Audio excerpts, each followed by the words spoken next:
Meron ako Alexa at Google Chrome, Google Nest. Yan. I've added Google Chrome Google Nest to your shopping list. Okay, Google. Good morning. Hi, it's 11:22 a.m. Right now in Poblacion Norte it's 32 degrees and cloudy. Today there will be scattered thunderstorms with a forecasted high of 33 and a low of 26. Stop. Alexa,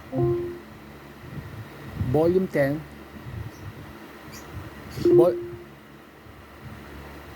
Sa tingin ko mas gusto ko si Google dito. Si Alexa, daming checheburetsing setting, pero yung setting niya kagaya sa TV.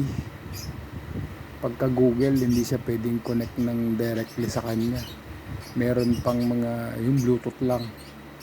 Hindi siya support sa Google or sa Android. Eto. Pero to Android na Android.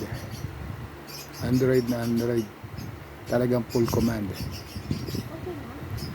Ako, pag sinabi kong turn on the TV, magta-turn on kagad yung TV. Ito hindi. Kukonect mo siya sa Bluetooth. Pero to sa apps. Alexa, stop. Tignan mo.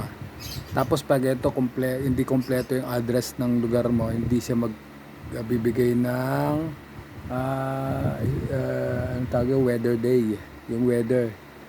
Ito, pagka-account mo na sa Google na nakakabit, automatic magbibigay na siya ng weather. Ito kasi Amazon. Alexa, what's my weather today? Currently, in Estacion it's 31 degrees Celsius with cloudy skies. Today, you can expect thunderstorms, with a high of 33 degrees and a low of 24 degrees. Okay, Google, what is the weather today?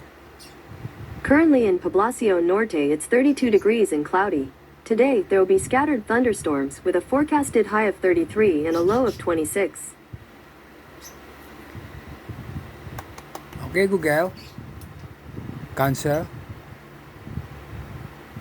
Cancel. Stop. Eto, hindi niya kilala si Celine. Eto, kilala niya. Alexa, what is my baby's name? Sorry, I don't know that. Okay, Google, what is my baby's name? Your baby is Celine Adriana Dela Cruz. Diba?